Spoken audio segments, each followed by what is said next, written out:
మహోన్నత విద్య ఛానల్ వీక్షిస్తున్నటువంటి మా సహోదరులకు నా ప్రత్యేకమైన ధన్యవాదాలు తెలియజేస్తున్నాను. అలాగే వీడియోని వీక్షిస్తున్నటువంటి సేవకులైనటువంటి ప్రసంగికులైన వారందరికీ కూడా నా ప్రత్యేకమైన వందనాలు. ఈరోజు ఈ వీడియో ద్వారా మీ ముందుకు రావడానికి ప్రధానమైనటువంటి కారణం ఏంటంటే, ప్రసంగికులకి అవసరమైనటువంటి కొన్ని యాప్స్ గురించి మీతో మాట్లాడడానికి నేను ఇష్టపడుతున్నాను. ప్రసంగం అంటే ఈరోజు చాలామంది ప్రసంగం చేయడానికి ఇష్టపడుతున్నారు. యథార్థమైనటువంటి బోధ చేయాలనేటువంటి ఆశ అందరికీ ఉంది. అయితే ఆ ప్రసంగం చేయటానికి వారు ఏం ఉపయోగించుకోవాలో, ఏవి ఆ ప్రసంగానికి ఉపయోగపడతాయో, ఏది వారి ప్రసంగానికి ఫలభరితం చేస్తాయో వాటిని దేవుడు కొన్ని యాప్స్ ద్వారా, కొన్ని పరికరాల ద్వారా మన ముందు ఉంచాడు. పరిశుద్ధాత్మ యొక్క సహాయం లేకుండా మన ప్రసంగం చేయలేం. అయితే పరిశుద్ధాత్మ యొక్క సహాయంతో పాటు కొన్ని పరికరాలు, కొన్ని సాధనాలు దేవుడు మన ముందు పెట్టాడు. కారణం ఏంటంటే, మన ప్రసంగం పాపి అయినటువంటి మనిషిని మారు మనసు కలిగించేదిగా ఉండాలి, పడిపోయిన కుటుంబాలు కట్టబడేవిగా ఉండాలి, ఆత్మీయ జీవితంలో ఒక విశ్వాసాలు బాగానే ఉన్నప్పటికీ మరింత బలాన్ని చేకూర్చేదిగా ఉండటం కొరకు ఫలభరితమైనటువంటి ఒక ప్రసంగం చేయటానికి దేవుడు ఎన్నో మనకి అవకాశాలు కల్పిస్తున్నాడు. కనుక ముఖ్యంగా మనం ప్రసంగం చేయడానికి మొబైల్ యాప్లోనే కొన్ని అవసరమైనటువంటి యాప్స్ మనకి మొబైల్లో కనపడతాయి. కానీ దాన్ని ఎలా వినియోగించుకోవాలో చాలామందికి తెలియట్లా. కనుక ఈ వీడియో వాళ్ళకు ఉపయోగపడుతుందని ఆశపడుతున్నాను. దాని గురించి కొన్ని విషయాలు మాట్లాడిన తర్వాత అది ఎలా మనం పరిశీలన చేయాలో నేను చెప్పే ప్రయత్నం చేస్తాను. ప్రసంగం అంటే ఏంటి? ఇంతకీ ప్రసంగం అంటే మానవుని వ్యక్తిత్వం ద్వారా దైవిక సత్యాన్ని తెలియజేసే ఒక కళ. అంటే ప్రసంగం చేసే వ్యక్తి ఒక ప్రసంగం చేస్తున్నాడు అని అంటే అతడు దేవుని ప్రతినిధిగా నిలబడి మాట్లాడుతున్నాడు. కనుక ప్రసంగం అనేది దేవుడు మనకిచ్చిన, లేదంటే మానవునికి ఇచ్చినటువంటి గొప్ప ఆధిక్యత. మత సంబంధమైన విషయాలను నిలబడి ప్రసంగించడం అనేటువంటి ఈ కళ కేవలం క్రైస్తవం మాత్రమే ప్రపంచానికి పరిచయం చేసింది. ఈ ప్రసంగం అనే విషయానికి వచ్చేసరికి చేయాలని చాలామందికి ఉంది, కానీ కొన్ని పరికరాలను ఉపయోగించుకోవటంలో వాళ్ళు వెనకబడిపోయారు. కనుక దేవుడు నాకు ఇచ్చిన చిన్న తలాంతుని బట్టి నేను దేవుని అంతగానో స్తుతిస్తున్నాను. ఇది మీకు ఉపయోగపడాలని కూడా నా ప్రార్థన. ముందుగా మనం గమనించాల్సింది ఏంటంటే, ప్రసంగం చేయడానికి కొన్ని ఉపయోగపడే విషయాలు మనం సద్వినియోగం చేసుకోవాలి. ఎక్కడికి వెళ్ళి మనం డబ్బులు ఎట్టు కొనుక్కో అవసరం లేకుండా, ధనాన్ని వెచ్చించాల్సిన అవసరం లేకుండా మొబైల్లోనే కొన్ని యాప్స్ మనకి ఇస్తున్నాడు. కనుక ముందుగా ప్రసంగికులకు అవసరమైనటువంటి మొబైల్ యాప్లో మీ అందరికీ తెలుసు ఈ బైబిల్ యాప్. ఈ బైబిల్ యాప్ చాలామందికి ఎలా వినియోగించుకోవాలో తెలీదు. దీనికి సంబంధించి కొన్ని విషయాలు మీతో మాట్లాడడానికి ప్రయత్నం చేస్తాను. దీనికి సంబంధించి ఎన్నో రకాలైనటువంటి ఉపయోగాలు దీని ద్వారా మనకు ఉన్నాయి. దాన్ని వినియోగించుకుంటే మీకు అర్థమవుతుంది. ముందుగా చూద్దాం. దీనికి సంబంధించి దీన్ని మనం సాధారణంగా వాడుకుంటాం. రెఫరెన్స్లు చదవడానికి మాత్రమే మనం ఈ బైబిల్ యాప్ని వాడుకుంటాం. కానీ కొంతమందికి తెలుసు, తెలియదని అంటలేదు. తెలియనటువంటి వారి కోసమే కదా నేను ఈ వీడియో చేస్తుంది. కాబట్టి తెలియనటువంటి వ్యక్తులు దీన్ని ఎలా వినియోగించుకోవాలనే దాని గురించి నేను కొన్ని విషయాలు చెప్పే ప్రయత్నం చేస్తాను. దీనికి సంబంధించి ఈ బైబిల్ చదువుతున్నప్పుడు దీంట్లో మనకి క్రాస్ రెఫరెన్స్లు ఉంటాయి. క్రాస్ రెఫరెన్స్లు అంటే ఎలా అంటే మనం కేవలం ఇక్కడ చదివి వదిలేస్తాం, కానీ దీనికి సంబంధించి క్రాస్ రెఫరెన్స్లు అని అంటే సందర్భానికి సంబంధించి కొన్ని విషయాలు.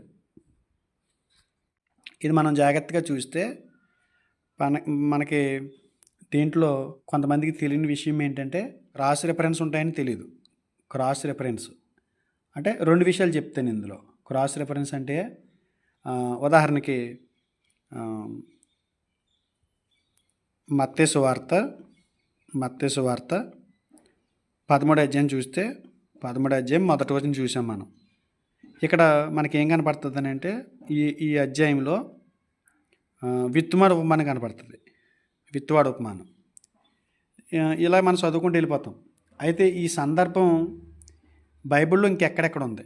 మనకు 4 సువార్తలు కనపడుతున్నాయి. 4 సువార్తల్లో యేసుప్రభు వారు మాట్లాడినటువంటి విషయాలు కనపడతాయి. 4 సువార్తల్లో ఈ యేసుప్రభు వారు మాట్లాడినటువంటి 4 సువార్తల్లో ఈ సందర్భం మిగతా సువార్తల్లో ఎక్కడుంది అనేది మనం వెతకడం కోసం ఈ యాప్ ద్వారా కొన్ని విషయాలు పొందుపరిచారు ఇందులో.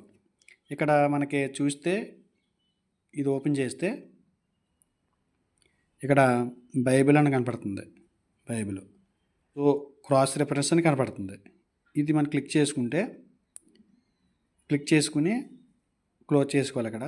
ఇక్కడ చూడండి, విత్వాన్ ఉపమానం గురించి మనం ఆలోచన చేస్తే ఓపెన్ చేసిన తర్వాత మనం మొదటి వచనంలోకి వస్తున్నాం. అంటే ఈ సందర్భం విత్వాన్ ఉపమానం గురించినటువంటి సందర్భం కనుక ఇది ఇంకా ఏ సువార్తల్లో ఉంది, ఎక్కడెక్కడ ఇది పొందుపరచబడింది అనేది మనకు తెలియాలంటే ఇక్కడ క్రాస్ రెఫరెన్స్ అంటే దీన్ని ఏమంటారనంటే రెఫరెన్స్ బైబిల్ అని కూడా అనొచ్చు మనం. ఇప్పుడు మార్కెట్లో రెఫరెన్స్ బైబిల్ రేట్ ఎంత అనుకుంటున్నారు? ఇంచుమించు 700 రూపాయల పైన ఉంది. 700 రూపాయలు పెట్టి మనం రెఫరెన్స్ బైబిల్ కొనుక్కుంటే ఏమి నేర్చుకుంటామో అంతే సమాచారం ఈ బైబిల్లో ఉంది మనకి. అయితే ఇది చాలామందికి తెలియక దీనికి సంబంధించినటువంటి సందర్భాన్ని వెతుక్కోలేక కొంత ఇబ్బంది పడుతున్నారు. కనుక ఇది జాగ్రత్తగా గమనించండి. విత్వాన్ ఉపమానం గురించి ఇంకా ఏ సువార్తలో ఉంది అని మనం జాగ్రత్తగా పరిశీలన చేస్తే మనం మత్తయి సువార్త 13లో చూస్తున్నాం. కాబట్టి మార్కు సువార్త 4 మొదటి నుంచి 12 వచనం వరకు విత్వాన్ ఉపమానం కనపడుతుంది. మార్కు సువార్త 4 అధ్యాయము మొదటి నుండి 12 వచనం వరకు. అంటే ఇదే విత్వాన్ ఉపమానం గురించినటువంటి సందర్భం మార్కు సువార్త 4 అధ్యాయంలో ఉన్నట్టు ఇక్కడ ఇచ్చాడు.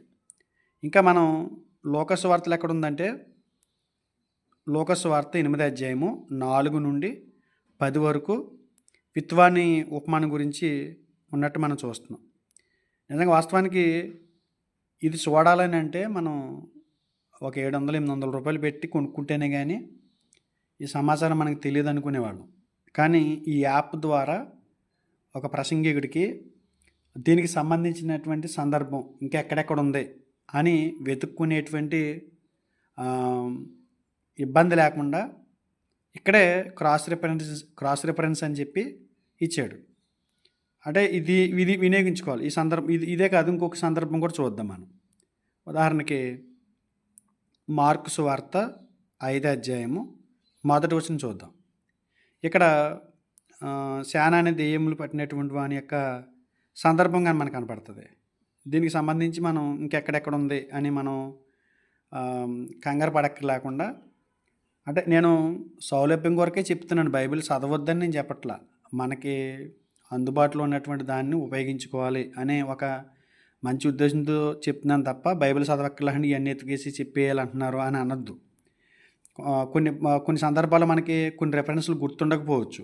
మనం ఎక్కడికో ప్రసంగం చేయడానికి వెళ్ళాం, వేరే ప్రాంతానికి వెళ్ళాం, ఇంటి దగ్గర ఉంటే వెతుక్కుంటాం, రెఫరెన్స్ బైబిల్ పట్టుకెళ్ళాం, మనతో వాడుక బైబిల్ మనం పట్టుకెళ్తాం. కాబట్టి అలాంటి పరిస్థితుల్లో మీకు ఇబ్బంది లేకుండా ఉండటం కోసం నేను ఈ విషయాన్ని తెలియజేయాలని ఆశపడుతున్నాను.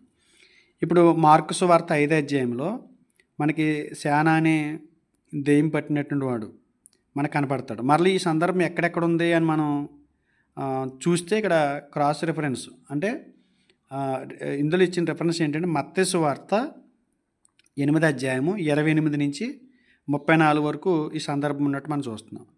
తర్వాత ఇంకెక్కడ ఉంది అంటే లూకా సువార్త 8 అధ్యాయం 26 నుంచి 39 వరకు ఈ శానా అనే దెయ్యం పట్టిన వాడిని సందర్భం మనకు కనపడుతుంది. కనుక సందర్భానికి సంబంధించి మత్తయి సువార్త ఇందాక విత్వాన్ ఉపమానం చూసాం, 13 అధ్యాయంలో విత్వాన్ ఉపమానం గురించి రాయబడింది. ఇంకెక్కడెక్కడ ఉందని మనం పరిశీలన చేసినప్పుడు అవి లూకా సువార్త 8 అధ్యాయంలో, మార్కు సువార్త 4 అధ్యాయంలో ఉన్నట్టు చూసాం. ఇప్పుడు శానా అనే దెయ్యం పట్టిన సందర్భం ఇంకెక్కడెక్కడ ఉందంటే 2 సువార్తల్లోనే ఉంది, మిగతా ఇంకో 2 సువార్తల్లో మనకు కనబడుతుంది. అంటే మనకి సులువుగా మనకి ఇబ్బంది లేకుండా ప్రసంగానికి సిద్ధపరచుకోవడానికి కావాల్సినటువంటి రెఫరెన్సెస్ అండ్ ఈ సందర్భం వల్ల ఇంకెక్కడుందని చెప్పడానికి ఇక్కడ ఇలాంటి మంచి సౌలభ్యం ఈ యాప్ ద్వారా మనం పొందుకోవచ్చు. ఒకవేళ ఎలాగా కాదు బైబిల్లోని చూడాలంటే మాత్రం 800, 700 మనీ పెట్టి కొనుక్కుంటే ఆ బైబిల్ వస్తుంది. ఆ బైబిల్ కూడా నేను స్క్రీన్ మీద పెడతాను చూడండి. తర్వాత ఒకటి సందర్భానికి సంబంధించి ఈ సందర్భం బైబిల్లో ఇంకెక్కడెక్కడ ఉందన్న దాని మీద చూసాం. 2 సందర్భాలు చూసాం. ఒకటి విత్వాన్ ఉపమానం, శాన అనే దెయ్యం పట్టిన వాడిని సందర్భం చూసాం. అయితే విషయాన్ని ఎలా అర్థం చేసుకోవాలి అన్న దాని గురించి తిమోతికి రాసిన మొదటి పత్రిక 6 అధ్యాయంలో నుంచి ఒక విషయాన్ని చెప్తాను మీతోటి. తిమోతికి రాసిన మొదటి పత్రిక 6 అధ్యాయము 7వ వచనం.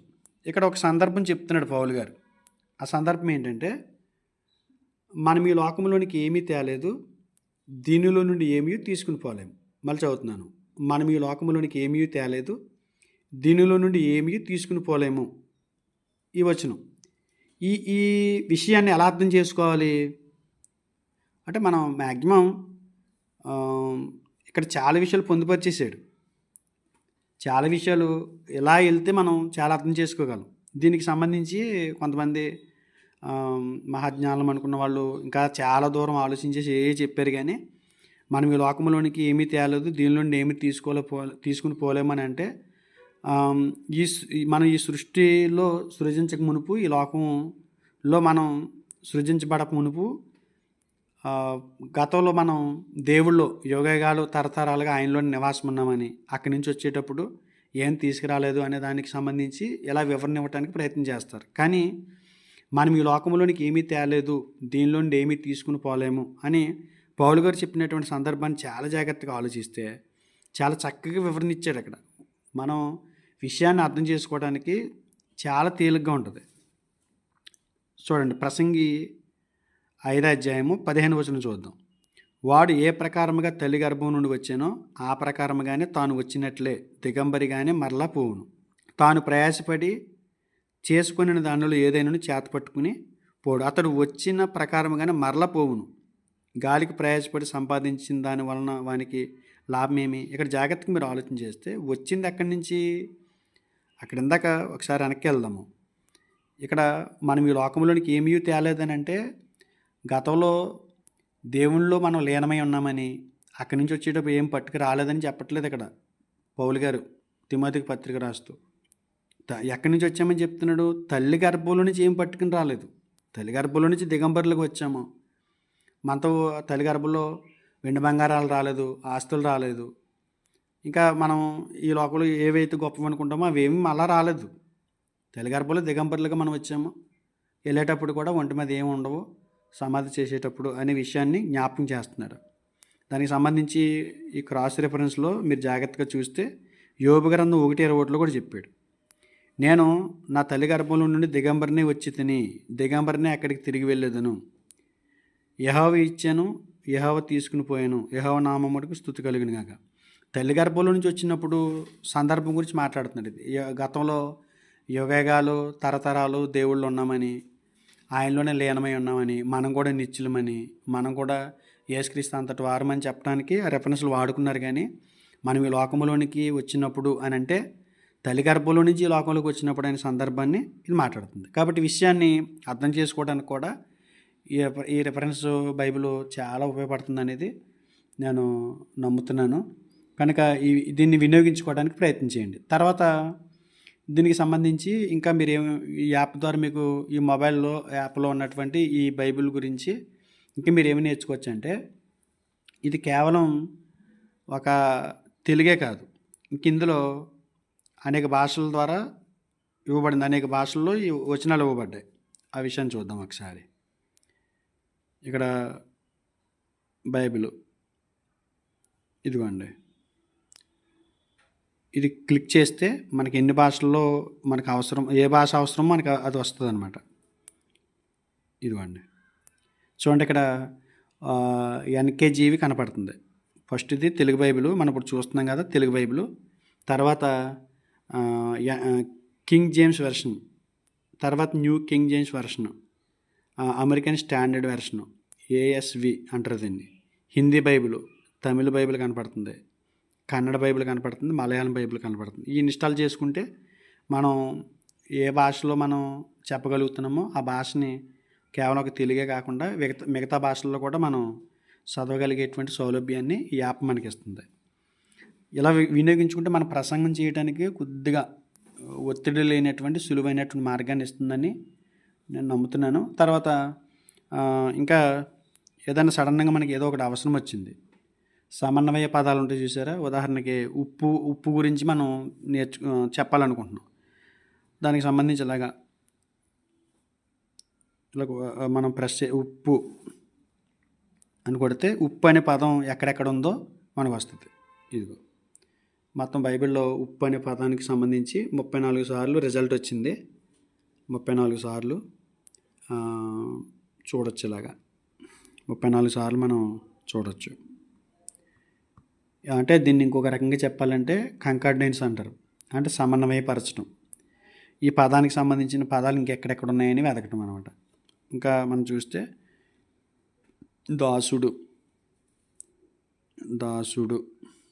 కొడితే 66 సార్లు ఉన్నట్టు చూపిస్తుంది. ఇక్కడ దాసుడు అనే పదం ఎక్కడెక్కడ ఉందో సడన్గా మనం వెతుక్కోలేనప్పుడు ప్రసంగానికి కొద్ది నిమిషాలు వెళ్ళిపోతాం అనగా దొరకకపోతే ఇలాగ వెతుక్కోవడానికి మంచి సౌలభ్యంగా ఉంది ఈ యాప్. కనుక మీరు ప్రసంగం చేయడానికి అనువైనటువంటి యాప్ని మీరు వినియోగించుకోవాలి. అంటే ప్రసంగికులకు అవసరమైనటువంటి మొబైల్ యాప్స్ మనకి మన ఫోన్లోనే మనతోనే చాలా ఉన్నాయి. వాటిని వినియోగించుకోవటం రావట్లేదు అని కొంతమంది సహోదరులు చూసినప్పుడు నాకు అర్థమైంది. కనుక ఇది అన్యథా వేరేగా భావించక దీన్ని వినియోగించుకోవడానికి మీ ప్రసంగం ఫలభరితం చేసుకోవడానికి మీరు దీన్ని ఆలోచిస్తారని కోరుకుంటూ, ఇంకా ఇదొకటే కాదు, ఇంకా మొబైల్ యాప్స్ ప్రసంగికులకు అవసరమైనవి చాలా ఉన్నాయి, అద్భుతమైన యాప్స్ ఉన్నాయి. వాటిని తర్వాత ఎపిసోడ్లో ఒక్కొక్కటిగా మాట్లాడడానికి నేను ప్రయత్నం చేస్తాను. ఇది మీకు ఉపయోగపడాలని కోరుకుంటూ ఈ మాటలు ముగిస్తున్నాను.